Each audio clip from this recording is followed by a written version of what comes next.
but I basically pressed A and then I pressed X to delete stuff. Then we can import, for example, vector graphics or images. It could be this cool bird that I just found. Then there's this minor thing we need to do that I forgot. We need to change over to the cycles render. That's where the cool stuff happens. Alright, we'll try again. We'll import this bird. And to make it show up with transparency and make it unaffected by light, we change it to emission and transparent. Okay, so now we have a square. We split the window, and then that's what we can do up here in the corner.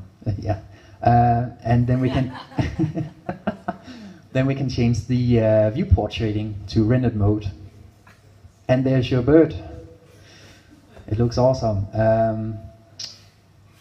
We middle click to drag things around and can zoom in and out with the scroll. And then we can begin animating our little bird here. So we can press I, and that makes it possible for you to animate different things like rotation, location, and scaling. So I'm not going to do anything fancy. I'm just going to animate the location. We have put down a keyframe at 0. We can drag this around with the left click, and then we can basically grab this using G. So we can move it around, and we could say that we want it to go over here. Maybe you should explain what a keyframe is. Yeah, so a keyframe is like telling Blender, I want this thing to be at this position at this point in time. And everything that's not keyframes are just basically Blender interpolating between these two locations that you decided for. So keyframe 1 right now is saying that my square should be over here, and right now what I'm telling Blender is that it should put a keyframe here, so that at frame 20 in the timeline my bird will be at this location. So that means that when I scroll back in time now, it'll go back and forth between these two locations. And that's basically how you would do animation. Getting something rendered out from here is also fairly easy. What we need is we need to add a camera. And then we need to move that camera with G as well to some sort of position that will make sense, so we can see our bird. And we can go into the camera view by pressing numpad 0. And there we have our bird. Would you ever be able to use Blender without a keyboard? By just No. controlling it with your mind. Or with your mouse? With your mind will be better. Yeah, so we can render something out, and now we have a bird. Exactly. And that way we can basically do basic animation in Blender. But fear not, because I know Blender is a very complex tool, and I probably can't show it in the few minutes I have left. So I have instead compiled this document that has video tutorials on everything you would want to know. So if you're into the video editing part of Blender, you could, for example, watch these 3 videos, and then you would have a fairly good understanding of how to do video editing. And similarly, if you'd be interested in doing animation with this Blender Cycles 3D engine thing, you could watch these 3 videos, and then you would also have a fairly good understanding of how to do that. Alright, so there's some improvements we can make to our animation. We can, something that can make animations look really good is to do some easing and controlling how the objects are moving in time. So it's just not linear, like if they're moving at the same speed in 5 seconds, then it's not very interesting. Whereas if you know it's standing still and you need to move it, then you could start by accelerating and then have constant speed and then deaccelerate again. Even better is if you move it a little bit in the negative direction first, and then you move it in the positive, so it gives this all. Yeah. That's like a technique you would probably what do you call it? Explore in once you know animation and things like that in Blender.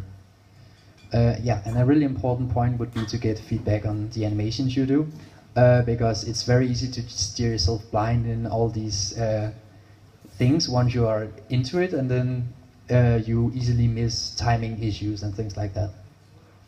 Okay, so let's move on to post-processing. Let's say that we created this awesome animation and now we want to do some video editing. Blender is a tool you can use for that. It sounds a bit odd, but it has a video editor. It's not that featureful, but it's really useful if you already have a lot of animation in it. And it looks like this. Fairly hard to comprehend from a glance, but it's quite nice to use once you're used to it. It has some really nice controls if you are familiar with the rest of Blender. But you have to work with one global frame rate. That's the only limit. So if you have done 10 seconds cell phone recording and you want to combine it with your animations, then you just need to be aware that these two different frame rates has to be the same. I will show you quickly some controls. I won't show it live because I think this will actually work better if I show the video that I've made. This is one of the tutorials. It's just telling absolutely everything I'm doing, like down to the simplest things.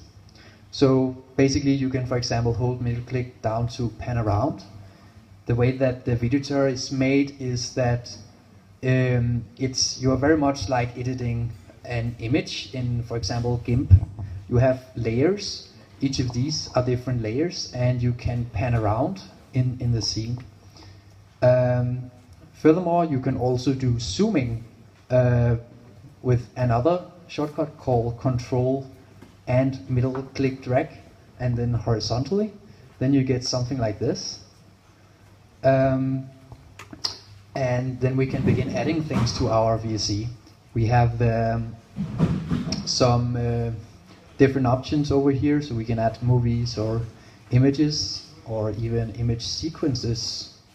And you can select items with a mouse. So, yeah. So this up here, in case you didn't notice, is that it's actually the place where you can see the video that's going on.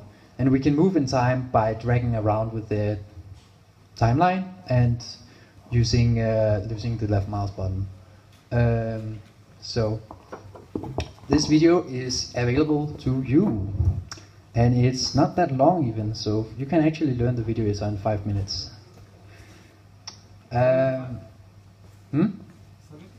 No, 5. No. Yeah. So the way my workflows work is that we start with a voiceover. I get this voiceover from Karen, in my case, and I throw it in the video editor. Then I look into the timing. Okay, how does this sound? I play it back. Then I begin adding sketches and labels, because there's like 50 or 60 layers in this video editor, so you can just throw stuff in there that you would like to use. And so I put some labels down here, for example, oh, I would like some various GNOME help instances here, and then I throw some sketches of potential animation ideas. And that way I kind of sort of throw stuff in the video editor and populate it until I have a whole line of an animatic or a sketch. Then I begin throwing in the actual animations. Based on these sketches, I can sort of find out, okay, I need this and this, and I need to create them in Blender using the animation tools. And in the end, I add the SFX and the music in the same fashion as everything else. The video editor is really simple. You can cut stuff and make stuff shorter and longer. So it's really just a matter of like you just focus on the timing. In case you don't do music yourself, some decent sources for free music would be freesound.org or freemusicarchive.org. And then I also advise doing this video editing in passes, so that you play back your video, focus first on is the timing correct, is the voiceover timing correct, and then like towards the end you have sort of gone through all the different layers that you have in your video, and you have something that doesn't have that many glitches and bugs, and you're sure you didn't miss anything. Yeah, I have this document, and as I said, Blender is a pretty big package of tools and possibilities, so just take one step at a time. Learn the video editor first, for example, then mess a bit around with it or something.